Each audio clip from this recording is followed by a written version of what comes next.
Hello. Well, Hashem, we're continuing learning Torah Samach, Torah 60. A very big, very complex Torah that we have been working on and building over the past almost like 13 weeks, 14 weeks, something like that.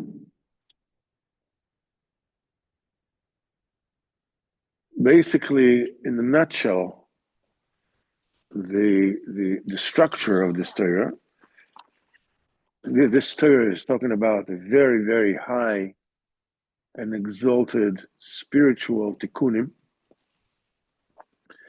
which is called tikkunei atik, the rectification that belong to the level of atik, which is the keser.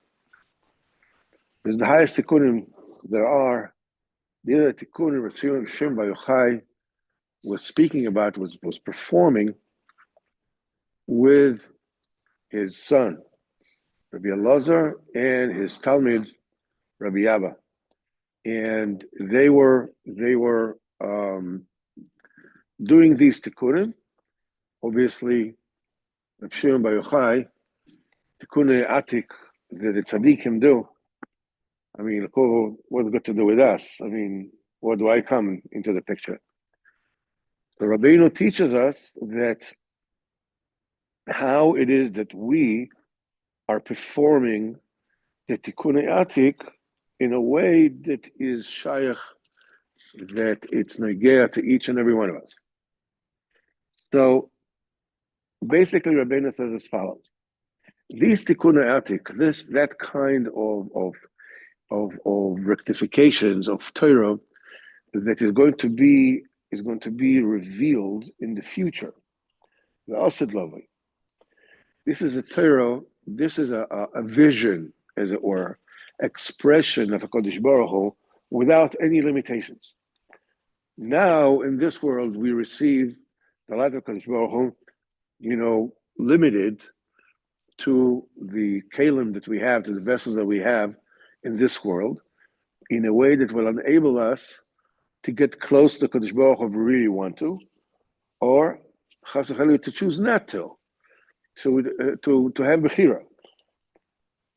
But la'asid lovei, in the level of keser, this is the Kodesh Baruch Hu, the Seis HaTorah, this is the Kodesh Baruch Hu without any restrictions. The way it's going to be like the original, as it were. Again, it's done through a certain, a spaceship, as it were, which is called Bina. Olam Haba is Olam HaBina.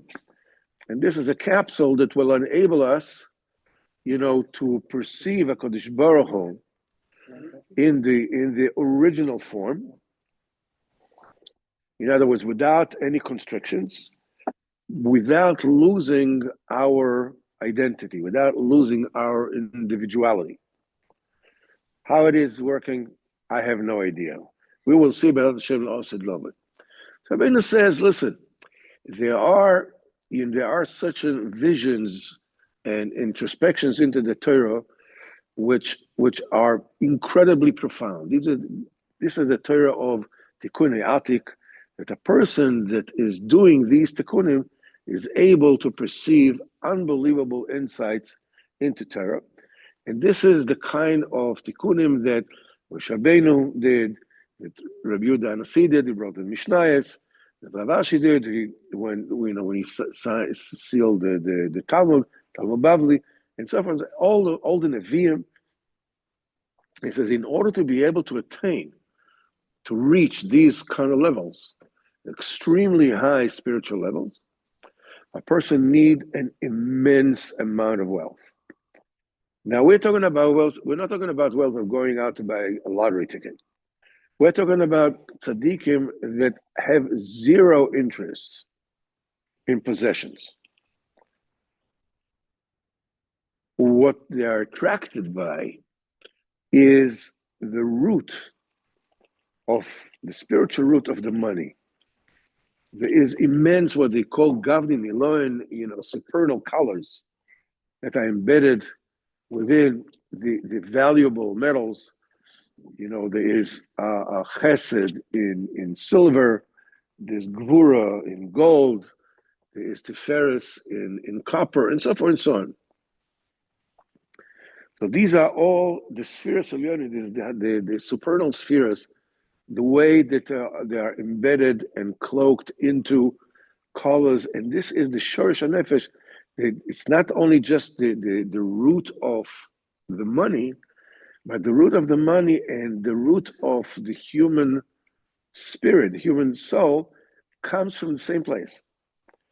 The way that the nefesh is in this world comes from the same source of money. That's why you have in Krishma, he said, "This b'chol levavcha, b'chol nafshecha, b'chol meodecha, b'chol levavchem, b'chol nafshechem." It doesn't say b'chol meodechem. He says b'chol levavcha, b'chol nafshecha. He says b'chol meodecha. He says some people, you should love HaKadosh Baruch Hu with all your heart, and you should love HaKadosh Baruch Hu, with even with kol nafshecha, with your with even at the cost of self-sacrifice, and b'chol meodecha, with everything you own. So, what do you mean? If a person is supposed to self-sacrifice, you have to tell him that he's supposed to sacrifice all his possessions for the love of HaKadosh Baruch Hu. It's obvious. It says no. Chazal says no. Why did it say when he speaks about individual, and later it doesn't say it doesn't say with all your earthly possessions. Why? He says because the shirish, the root of the nefesh and the money are coming from the same place. So there are people who are their nefesh is more precious to them than their money. And there are certain people that their money is more precious to them than their own self. They're willing to kill themselves for money, literally.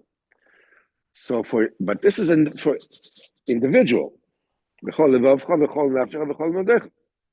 However, most people are normal, and they put their own nefesh before their money. A person is willing to pay absolutely everything he has in order to save himself. So this is the general, because most people are normal, the nefesh comes first before the money. When we talk about individual,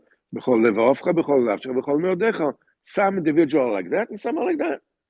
That's what Ilchus Krishma you see this is what needs to be done. Why? Because it is with this immense wealth. Said by Avraham Avinu, we learned Avraham Avinu was immensely rich. What does he need all this money? He needs more money than Elon Musk. What does he need this?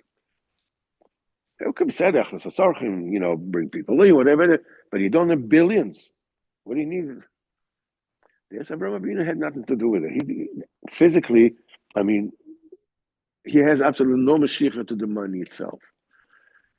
The Mashiach that he had was the shirish, that hasogas alakus of where money comes from. And when you have that, when you have all the money without having any time for it, then you're able to attain these madrigas where you can have this tremendous insight in the Torah. Okay. Comes the question, okay, so how do you do that?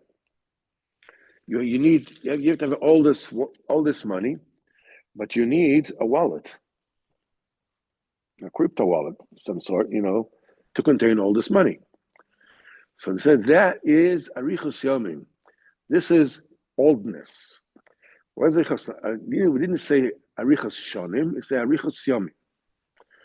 The difference is that we are talking. There's no question that for a person that lives a lot of years, a regular person that lives a lot of years means that he ate a lot of potatoes. But arichos yomim that we're talking about is that you every single day you make it longer and wider.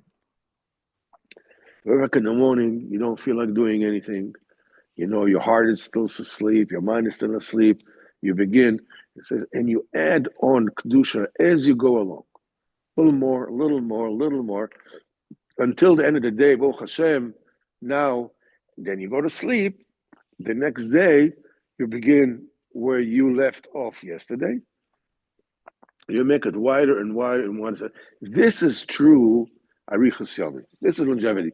The fact that you constantly add on Kedusha every day is the thing that enables you to have this Arichas Yomim, this wallet, this crypto wallet, to contain all the wealth in the world that you need to get this amazing insight into Torah of Atik, without falling into Taivas Moment or anything else.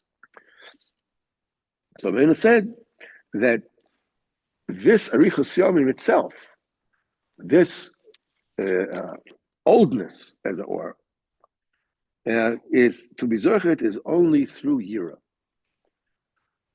The thing is that when you have Yira, you can add more and more Kedusha every single hour, every single day.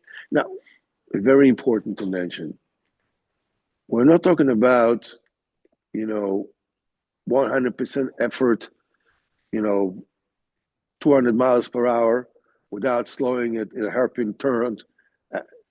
We're talking about every person, no matter what, whatever it is that he can do. Sometimes it's only a little machshava. Certain days when you wake up and you feel like the king of the world. Certain days you wake up and you feel like exactly on the bottom of the heap. And certain days, you can really go and daven and chav and everything. And certain days, the Rebbeinu says it there. Certain days you can't even say a word of tefillah, with kavanah. It's beseder. We're talking about making an effort, having a rotzing to add more kedusha. So what do we do if we don't have that? I really, I can talk about it. I can talk the talk, but I can't walk the walk. I want kedusha. Yeah, I want kedusha. I really want kedusha.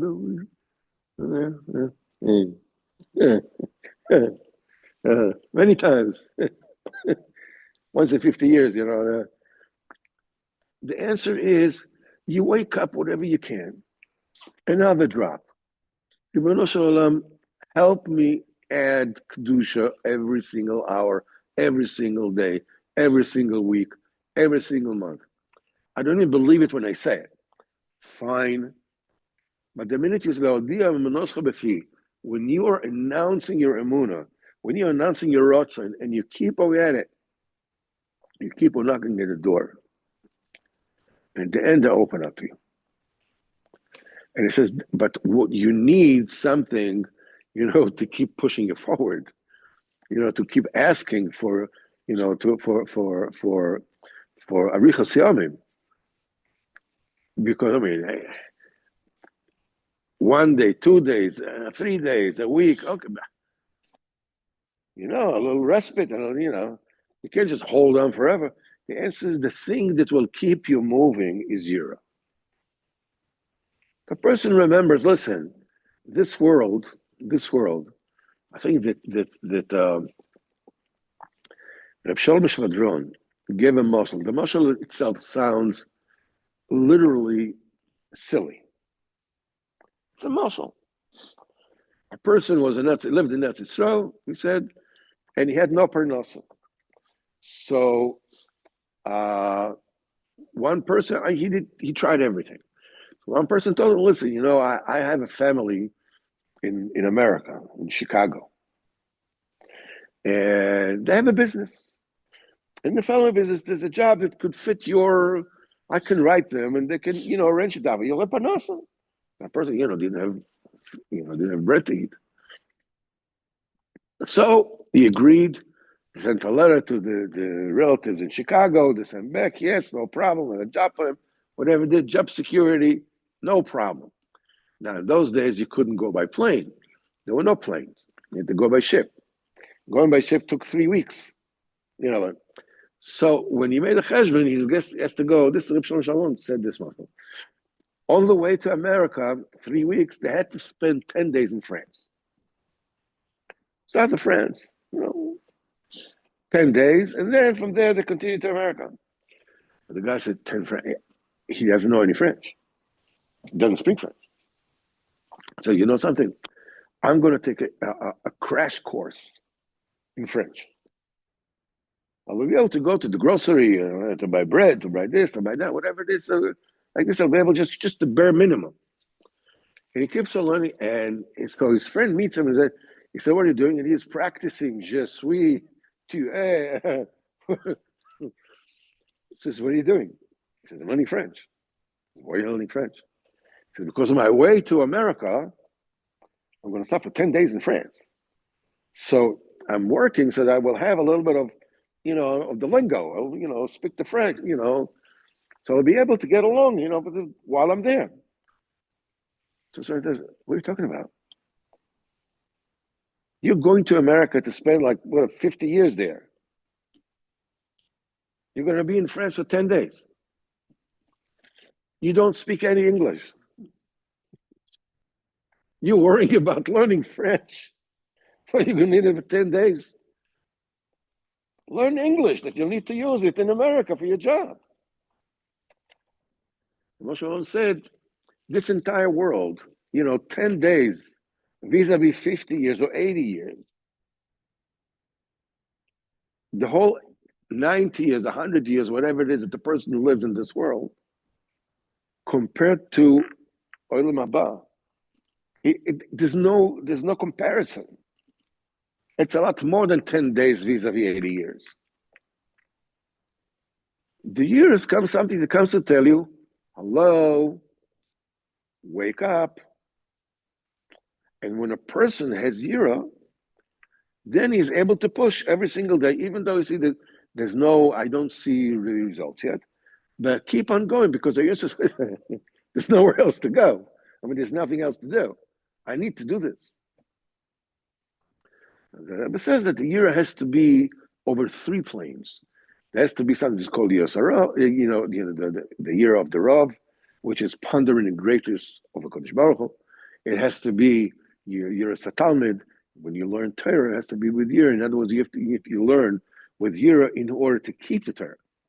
That's the reason why you learn Torah, not to show how incredibly smart you are, and not having a gewaldige kedusha, and definitely not to have to have these ranks, the stars on the collar, or the American generals have, right? They have admirals, whatever it is that they have. Whatever it is, it's not for ranks. It's not for show off. You learn. This is Yira Shemaim on your learning. That is Morah V'em. It should be on your business dealing. It should be, that the business that you do should always be be'emunah, and the reason why you want to make money is only to reach these spiritual levels, and that you should give tzedakah. Remember, tzedakah tatzil mimaves. This is what this is all about. And then the next step. Here we're talking about this entire Torah is Sulam Mutzav Arta. This is a ladder that rests on the ground. And the head reaches all the way to heaven.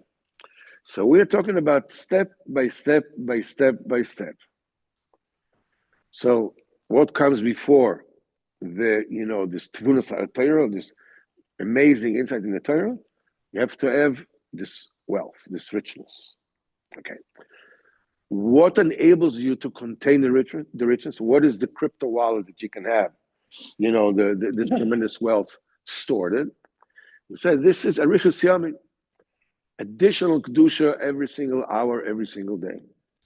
Okay, but what's going to keep you going? What's going to bring you to this quality of adding kedusha? The answer is yira. When you have yira, in everything that you do, pondering the greatness of Baruch Hu, the way you learn Torah, giving, tzedakah, getting rich for the right reasons, so forth and so on. So then we got to, okay, Beseder. Now, how do you get Yira? So So the Rebbe says that. I'm sorry. So the question is that why does Zero get a person to be able to get this crypto wallet? The Rebbe says because Zero saves a person from the thing that causes poverty. And what is the thing that causes poverty?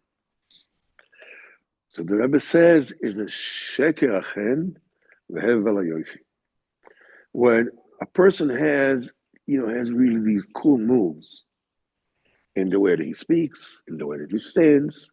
Did you notice, how, the singers, practically from every country in the world, they have this, this kind of like, they're saying they're not even speaking that way. They're singers, whatever, with a twang, with a, all the money. But this is hepech. This is hepech. This is hepech the money. That's exactly the opposite of the kind of money you want. It's a sheker. This is chenshel sheker. The Rebbe says, why do people have this type of chenshel sheker? They want to have this, the self-image. I want people to look at me as, look at me now. You know what I mean? Was the cat in the hat, right? Look at me now. Look at me. Look how cool I am. I'm studying like this. Check me out. Look. You see? Amazing, huh? It's going to be a new fashion. Everything's going to go like this. Why does a person has Mashiach to this fake, appeal, this fake charm, this fake?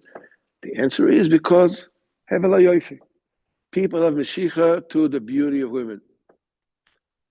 And because of that, when a person is not careful about staying away from being attracted to the beauty of women, that leads him to have this all kinds of, twangs and cools and deals and, gangster, whatever it is that they do in order to. So, okay. So now we understand that, because we said that the Rebbe explained what it is that Hevel HaYofi, this is the thing that saves a person from being poor. And obviously, spiritually, whenever we say something prevents you from being poor, it means it helps you to become rich. Yeah. So then we said, okay, so how do you get Yira? So the Rebbe says, Yira is through the, being able to bringing to a situation where barren women will be able to bear children. This is that Indian that we're dealing with right now. In and on itself, it's a very vast sea. By the time when we finish this, when we wrap the whole thing together, then the whole thing, we're able to see the whole thing, come together and make sense. But every single step, until now, okay, this is the Tvinas HaTorah La'omko. This is the Arichos Yamim. This is Sheker Achen v'Hevel HaYofi, the Yira. So it's sort of like very straightforward. You need this. You need this. You need this. And each one is a step. Now we're talking about Pkidas HaKoros. Okay, you want me to be this magical miracle worker that will enable women that are barren to be able to give birth. I think this is above my pay grade, to be honest. The Rebbe says no. You have to understand. The first step in this, the Rebbe says there are people who are sleeping their days away. He says there are people that, when you ask people around them, what are you talking about? This person is davening and he's learning and he's such a tzaddik, it's unbelievable. But because Baruch has absolutely no nachas from his avodah. He's basically sleepwalking. His face, in other words, he's not facing his moichin. His avodah is without moichin. What kind of moichin? What kind of face? The connection to HaKadosh Baruch Hu. Now menorah. You're not connected. Hey, he's not connected to HaKadosh Baruch Hu. His avodah is without moichin. So that person that is asleep. In other words, for the entire world, it looks like this person is wide awake. I mean, he's talking, he's learning, he's doing, he's that. What's 100%, everything. But the truth is, he's really asleep. And if you talk to him about it, he's able to, yeah, I know such people. Heard about it. Meaning is not including Hashem in the equation. Hashem is not really part of the equation. Hashem is not part of the equation. There's no personal relationship between him and the Kodesh Baruch Hu. There's no moichin. The moichin is the ponim. Chochmas Adam Torah ponim. The wisdom of a person enlighten his face. The face is the chochma of a person. When a person is asleep, you ask him questions, he's asleep. But the thing is that it's not only that. You can talk to him until you're blue in the face. And he just doesn't get what you're talking about. Because he's asleep. So the Rebbe says, in order to wake him up, the tzaddik needs to actually tell him stories. There are some people that you have to tell stories, that there are 70 facets, 70 faces to the Torah. If a person is, can fall from one face, two face, whatever it is, amount of faces that people can fall, facets of the Torah that a person can fall from. So there is Sipurim Isis of the 70 years, within the 70 years sometimes, because sometimes you have to show him, a face which is much higher than his true face, than his true chokhmah. But you can reveal it to him as it is. I mean, take a person that doesn't really hear you, and you start telling him, listen, you should know, you should be a mensch, you should realize it. What's wrong with you, man? Right. You're absolutely right. I remember there was a shul that I davened at. There was a bar mitzvah to one of the kids. And the grandfather was there, and he went to give a bracha to his grandson, and he said, well, enter the bar mitzvah bracha and tell him, stop your childish nonsense already. The kid probably said, yeah, right. It's like, what are you talking about? So what you need to do is you need to tell him a story. And inside that story is hidden and embedded on him the Kedusha, countenance of Kedusha that are even higher than his own. And the Rebbe says, what is the reason you have to hide his Panim the Kedusha? Why don't you just shine something, an unbelievable moichin on him, and that will wake him up? So the Rebbe gave reasons why this is so. He says, A, this person is like somebody who's asleep or somebody who's blind. If he goes through an operation, suddenly he can see. You open up broad daylight, he'll go blind. You have to do it, step by step. Second is when a person suddenly, gets tremendous, what they call in Hebrew, they call orot, get lights, like, whoa, aurora borealis, what they call it? All of a sudden, but together with this moichin will come amazing fantasies as well. All kinds of shtusim, don't tell anybody I'm a shiur. Just, it's like it comes together, it's part and parcel with the whole thing. And the second is that the klipas of where he's at, he is a meal ticket. They're not going to let him go. They're not keeping this. So you have to change him. You have to cover him. You have to camouflage him, to get him out.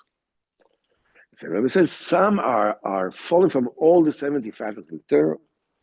To them, you have to tell stories that emanate from the Keser. It's called Sipurim Ma'asim Sipurim Ma'asim Mishonim Kadmoniyos, from yesteryears. This is beyond time and place. The Sipurim Ma'asim is that it's for somebody who fell from the entire Torah. And that there's nothing you can say that will interest him. Nothing, zilch. You'll show him any moichin, whatever this comes from the 70 facets of the Torah. Nobody home. You look into his eyes, you can see tumbleweeds going on. Nobody home. For him, you have to basically tell him to basically pull his neshama from a void which is beyond place and time. Rabbi speaks about in a few Torahs about the of the people that fell into what they call chalapani. They fall into questions. There's not enough. He says that questions of stupidity, but there's not enough time in the world because they're so sophisticated. There's not enough time in the world to give you the teretz in this kasha. You say, "Wow, this is like really, really like a." The Rebbe actually gave a dogma. He gave an example. He says that you take a child, you put it in a room, and you say, "Listen, you're in the room, okay, and there are two windows, and there's only one glass pane, okay. So the bird will go out of the other window, okay. So you take the glass and you put it in this window, and then the bird will go from this window. Child goes like, wow."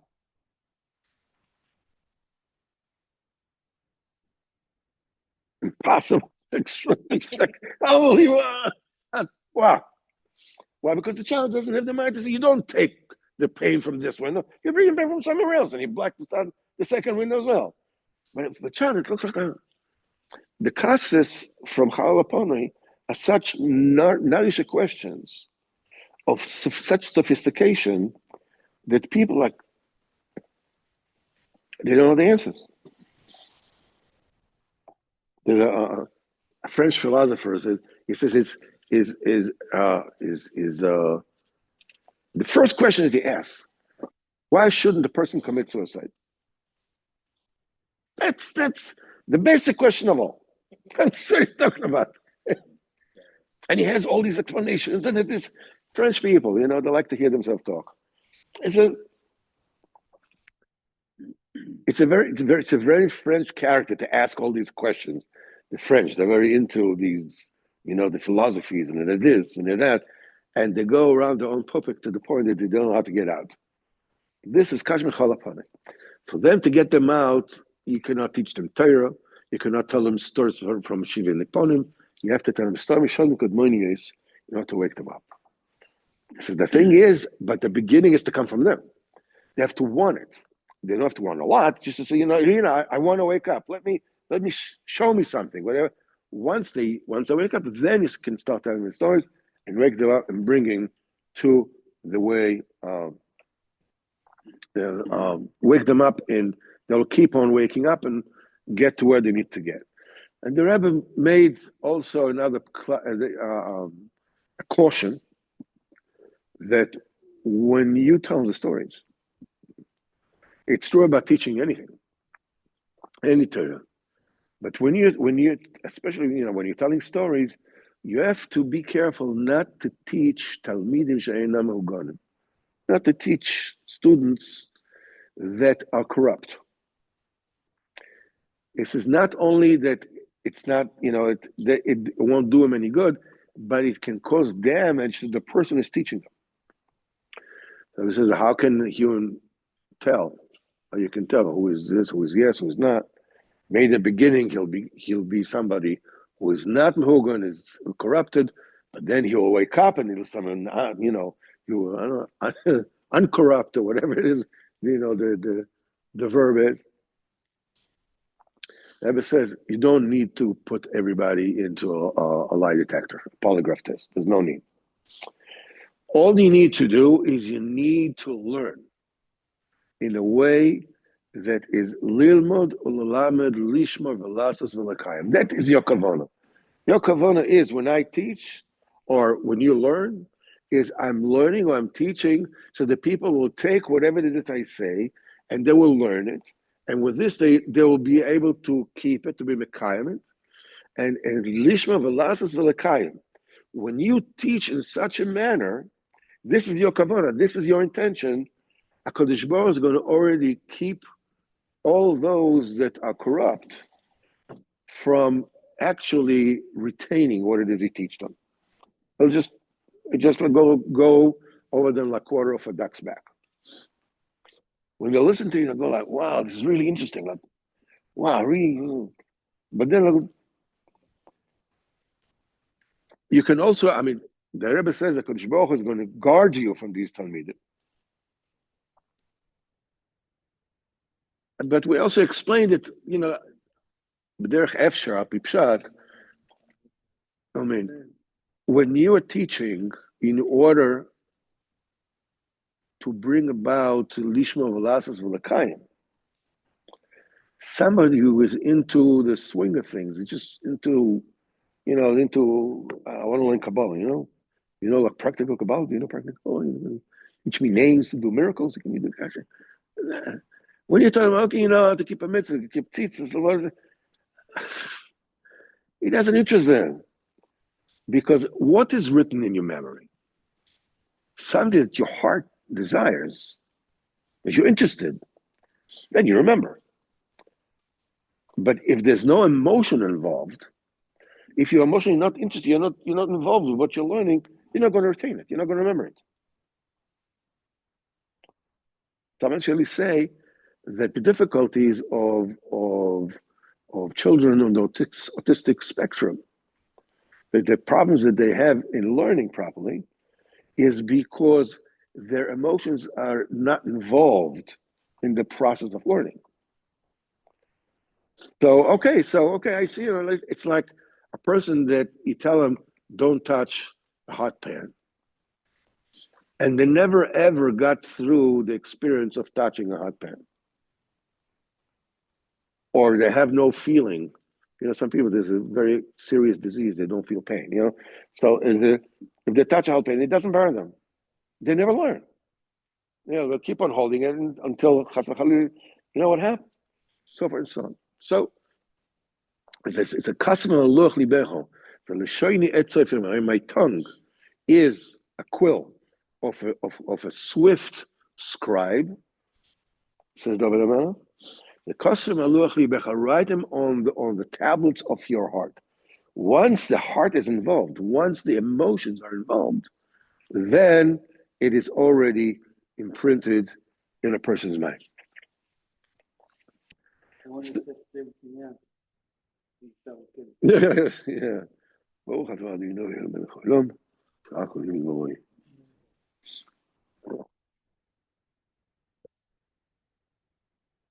So we said that this action of telling stories, Mishan Kadmonis,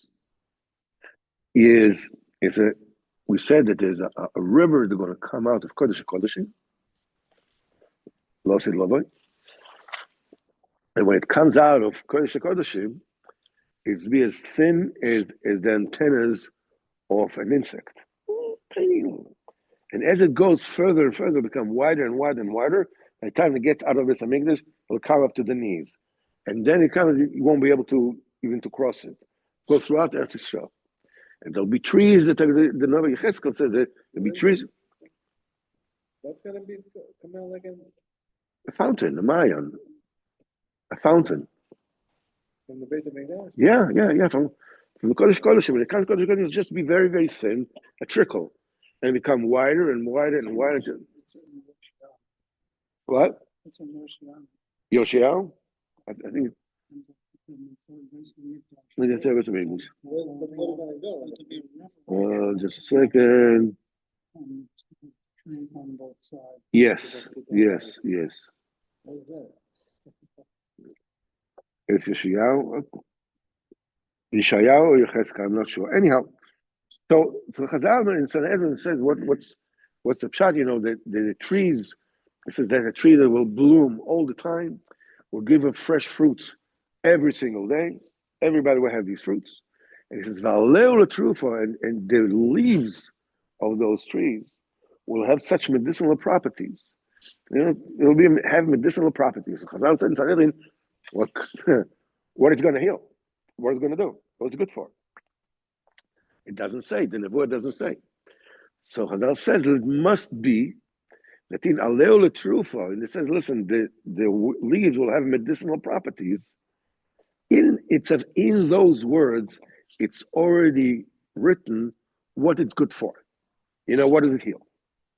So trufa is also lehatir peh, to untie a mouth. True, lehatir peh. Okay, but everybody agrees we're talking about the untying mouth. What kind of mouth? So there are two days. One say lehatir peh ilmim, to open up the mouth of those who are mute. I mean, those who are mute. And we said that those who are mute means that they're also deaf. There's a stam cheresh, those who are deaf, halachically, the apostle said it's considered she'en das, like a cotton, the shoite, the cheresh is stam cheresh eino medaber. And he doesn't hear and he doesn't talk. So lahatip ilmi, in other words, somebody who's mute, he doesn't hear, doesn't talk, he will be cured. That's one shita. The other shita says lahati pe koros, to untie the mouth of a chorus of barren women to be able to give birth. As you will learn, they are both actually one thing. It's one process. It goes through, first of all, the mouth of the mute becomes untied. Then the mouth of the chorus of the barren women also becomes untied. And the Maisa, it is when the mouth of a chorus, when this process go all the way to Lahati Pe chorus, and they give birth. When a person that wasn't able to speak because he was asleep, he was basically sleepwalking. So all the dibur that he had inside were basically bottled up. The more asleep he was, when he finally talks, it's an explosion. So it says this is the revelation of the Gvurz, of the Yira. We saw it by Sarai Meinu. Sarai Meinu is Malchus. This Galus Yira is Rosh Hashanah, is Yom Adin. She gave birth to Yitzchak. Yitzchak is the Yira. Everything happened when Sarah, she was the quintessential Akara. And when she gave birth, a lot of different Akaras gave birth during that time. It was tremendous. And when such a thing happens, that Ilim can suddenly, people wake up from the spiritual slumber. And Akaras give birth, when any woman gives birth, there's a tremendous year there. It's a very dangerous thing. But when the Akaras, that are waking up, it's these domim, these bloods that until now were held up, were pent up. They come out, there is a revelation of tremendous year, which means that particular time is auspicious to get euro, should you want it. If you're not interested, ain't going to help you. But this is basically what this is about. That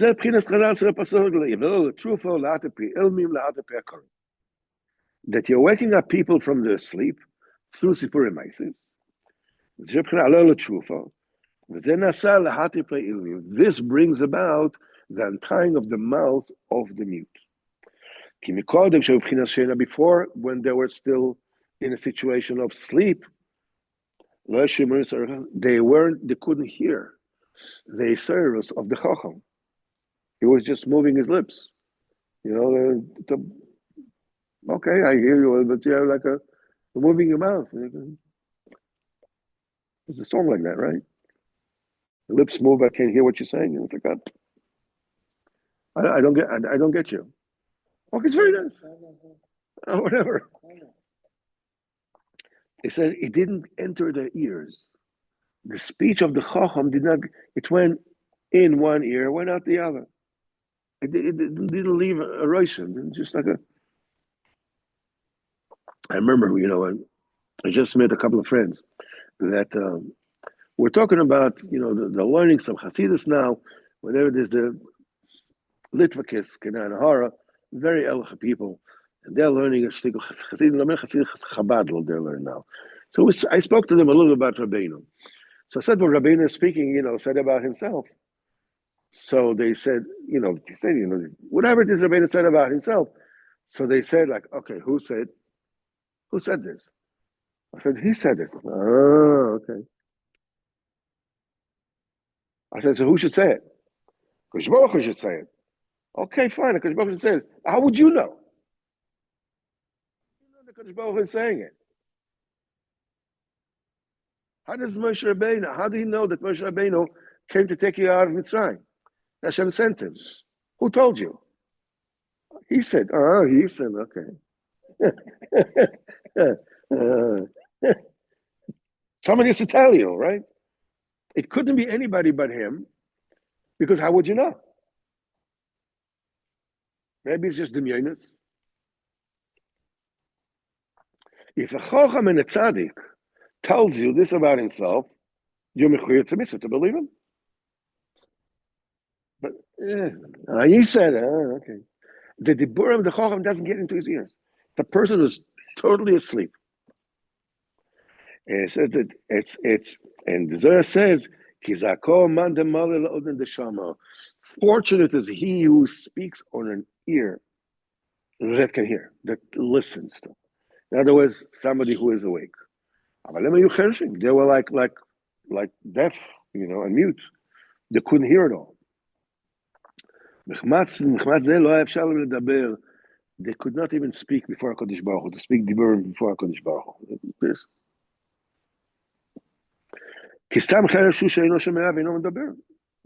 The quintessential deaf, Cheresh halachically, is someone who cannot even speak. Because he never heard speech. He cannot, he doesn't have the ability to form speech. Somebody heard, he had hearing before, or hearing aids, whatever it is that, he had. He knew how to speak, but said that afterwards, some people, some people that went deaf, that the musicians, right? Beethoven, right? He was deaf from age 26. He was deaf. He couldn't hear a thing. Beforehand, he had an amazing, perfect pitch.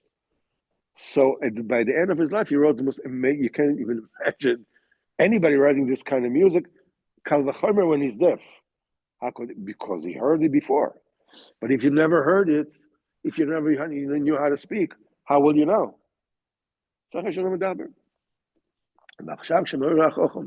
Now when the Chacham wakes him up, when you hear the word of the Chacham, then they can speak.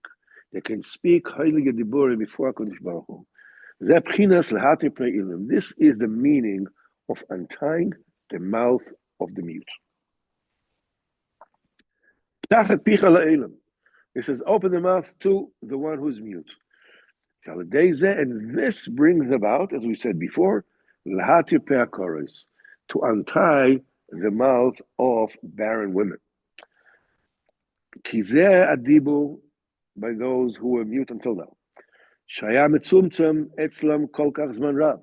That was constricted, it was bottled up for such a long time. It goes with amazing force, because it's amazing pressure. It's like, you poke a balloon with a boom.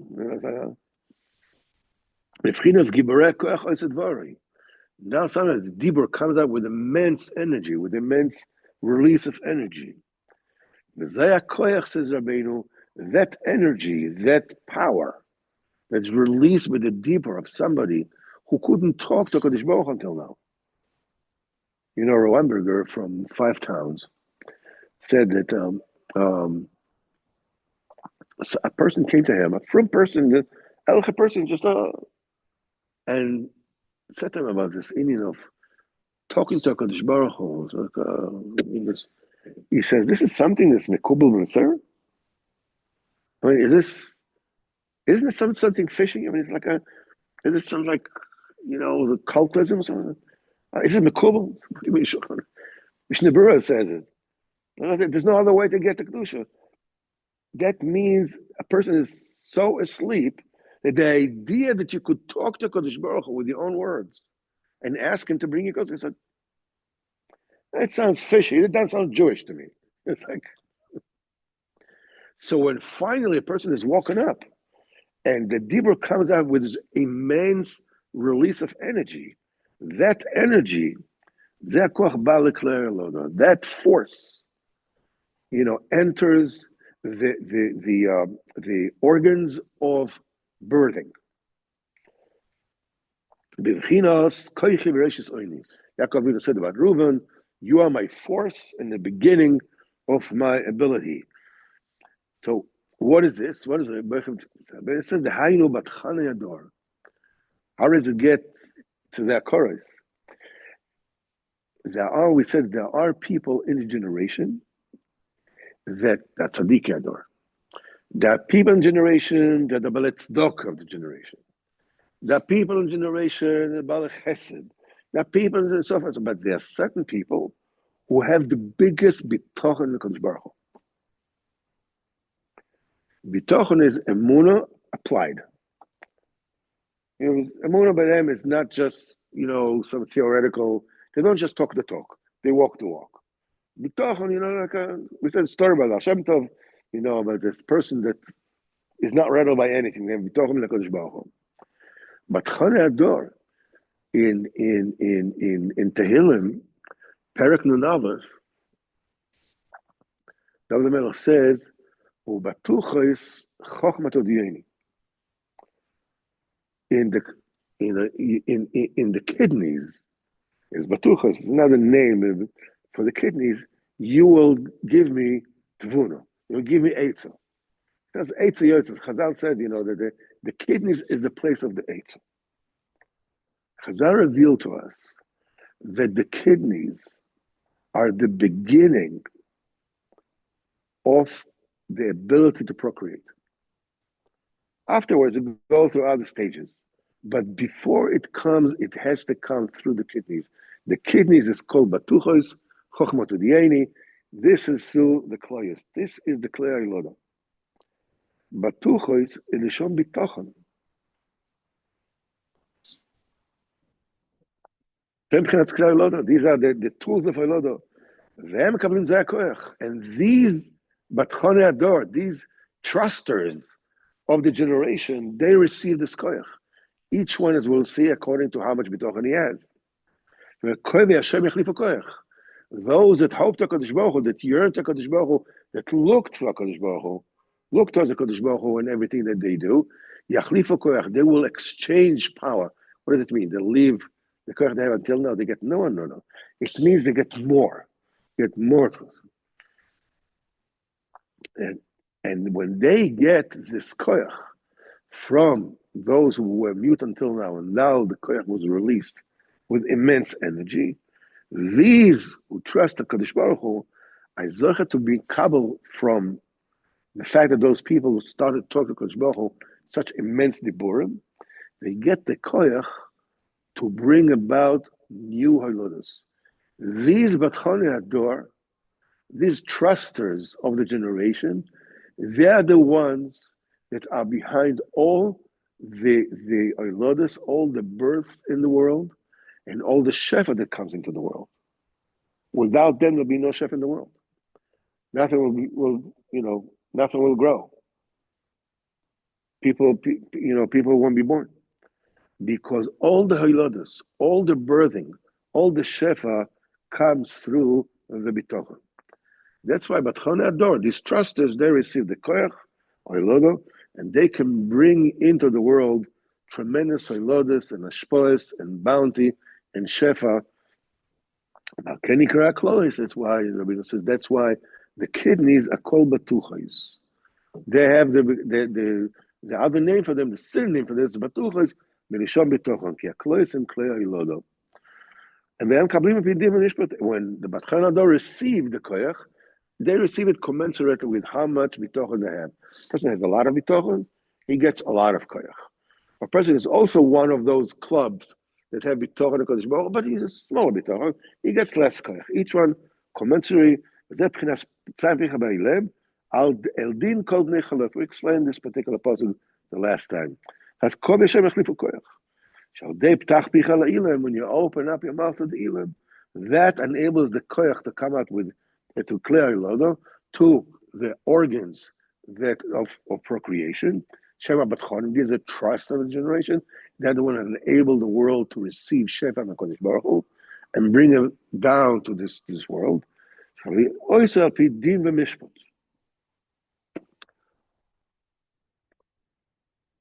We were talking about the union of adding kedusha every day. Talking about speaking to HaKadosh Baruch Hu, Dibur Shebekdusha. A person can find himself very easily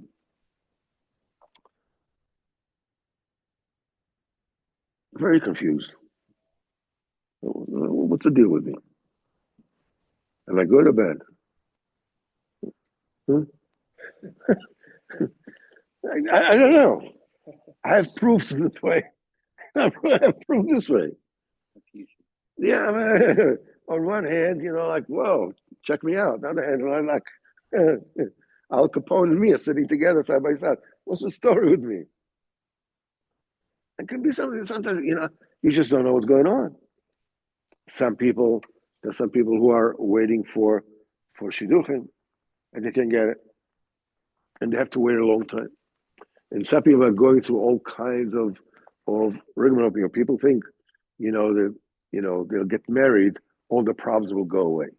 That's where Bukhrim feel. They say, I'll just get married, all my problems will go away. And all the mistakes that my parents did with me, I will never do with my children. Right? The answer is, as we saw, we're talking about that Batchane Ador, they are in charge of birth, is because a person needs to get married not in order to solve his problems as a Bachar, because it ain't happening. Yeah, you won't have those problems. You have others. The reason to get married is only one, to have the next generation. Neshamas will come into the body, new neshamas, new births. Neshamas, it says, En Mashiach ba, En David ba, until all the neshamas will get into bodies. Everything has to get in. That's right. It says, Dafka Batchane Ador. Trust the Kodesh Baruch Hu. I know, people say, but, I need to have a profession. What if, I can't get married without having a profession. I was like, I need to have a profession. I need to, have to be parnos or whatever it is, and I need to do it. I know of a couple that I don't want to be part of the COVID, but they have the IQ of room temperature in Celsius, in centigrade, not in Fahrenheit. They're like so tmimistic that both of them, the man and the woman, they're just like, they got no clue. And they're sailing through life. Everything is copacetic. Everything falls into place for them. Because Baruch does it for them. And you have people that are so smart, they're so wise, they're geniuses, and they can get out of their own feet. They're on their own way, they stumble over their own feet. Now what's going on? The idea is, so you find yourself in this confusion, you don't know what to do, you want to get married, maybe you don't want so much to get married. I don't know why you saw your parents, they were arguing, so maybe different kind of, when you see people that are having difficulties in getting married, through advanced ages, it's simply because they don't want to get married. I mean, in their own mind, they want to get married, of course. Who wants to be alone? Loneliness is very, very hard. But they don't really want to get married. So what do? Do I want to get married? No, I don't want to get married. Some people who are married want to stay married. They don't want to stay married. And so each one is like, damned if I do, damned if I don't. What do you do? There are only answers for this. You come to HaKadosh Baruch Hu, and you start as follows. First of all, you say HaKadosh Baruch Hu, you run what you call a gratitude list. Thank you for the fact that I was born. The fact that I was born Jewish. The fact that HaKadosh Baruch Hu gave me the Torah. The fact that I'm healthy, Baruch Hashem. The fact that I have Rabbeinu. The fact that I learned Torah. The fact that I have, whoever is a wife or his children, whatever, have parnos, I have food, I have roof over it. And you just go ahead, thank you for this and thank you for that. And as you go along, by saying thank you for this and thank you for that and thank you, and then you also said thank you also for the things that are difficult. I don't know why it's good for me. Because Baruch gives it to me, it must be good for me. I don't know. And once you say thank you for everything, it changes the paradigm, changes your perspective on what's going on in your life. Then you can take it to HaKadosh Baruch Hu, you'll the way you're feeling. Speaking HaKadosh Baruch Hu doesn't mean, being, obviously with tremendous derech eretz. To speak to HaKadosh Baruch Hu doesn't mean, not to tell HaKadosh Baruch Hu, what gives you tsar, what's causing you tsar, what puts you in distress. Tell him by all means. Chas v'chalila, I have no cautious, but I'm in pain. I look at myself, and until when will I be busy with such nonsense? I keep on fritting my time away, and there is no other treasure except for minutes on the clock. That's it. There's nothing else. Nobody stays here. What am I doing?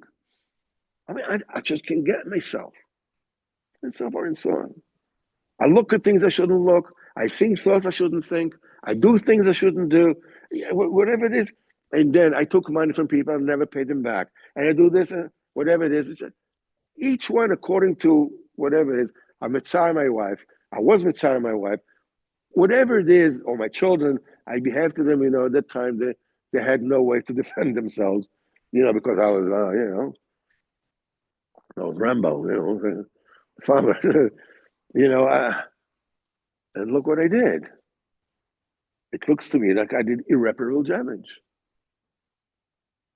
How do I do it? Can't I do it?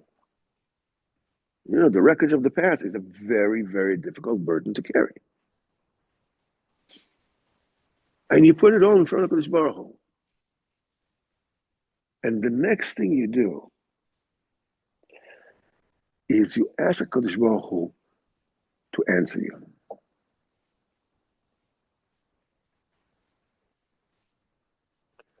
What do you expect? A voice to come from the ceiling. What are you expecting? Listen, it's supposed to be a dialogue, not a monologue. And what you do is you ask HaKadosh Baruch Hu to please answer you, to give you some kind of a perspective of where you are, so you'll be able to move ahead. It doesn't mean that all the difficulties are going in, but at least I know, the perspective, my perspective changes. And then you just wait. Expect HaKadosh Baruch Hu. Koyev Hashem yachlifu koyach.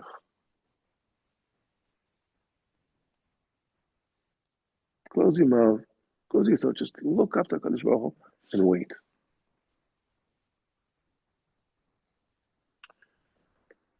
Most times you'll find that something that you heard before, for sure, the emes that you had before, that you were asleep during that time. So these words didn't go into your ear.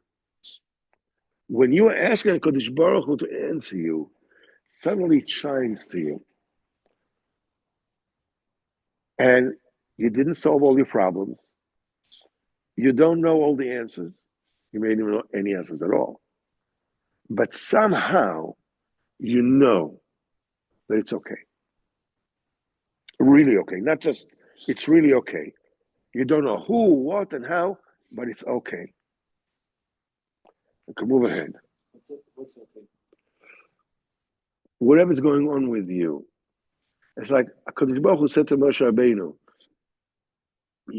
that Parshas Va'era, and I showed myself to Abraham, Yitzchak, and Yaakov. Shmi Hashem lo nodati lahem. I only revealed to them, Rashi says, Shem Shin Daled Yud. I didn't reveal myself to them the way I revealed to you. Shem Yud Kei Vav Kei. Yom Elokim Ani Hashem. So on the face of it, it sounds like Kodesh Baruch Hu is giving Moshe Rabbeinu psak. Look at Avraham, Yitzchak, and Yaakov. I didn't reveal to them everything I revealed to you. I didn't ask no questions after me. They had to go through I promised them to give them the land and what they had to do in order to get didn't have a place to bury Sarah. And so forth, so everything they had to go through. They didn't ask any questions. You asked, why did you behave badly to these people? Why did you? cause damage to these people. Since you sent me, I wasn't able to take him, so on and so on. So it sounds like an admonition, but there's a deeper meaning in that. Moshe Rabbeinu said, I know I'm not going to be the last redeemer. In the desert, in the burning bush, I said, Shlach nabiyat tishlach. Send somebody to be the final redeemer. I'm just, I'm a stopgap measure. I'm not. So Kodesh Baruch Hu said to Moshe Rabbeinu, I reveal myself to you, b'shem Yudke Vavke. Nobody ever knew that which you know. But still, HaKadosh Baruch Hu told him, Yom Elokim, Ani Hashem. The name Elokim, which is Din, and the name of Hashem Havaya, which is Chassadim, they're all one. Even Moshe Rabbeinu, even you don't realize the true emes of HaKadosh Baruch Hu.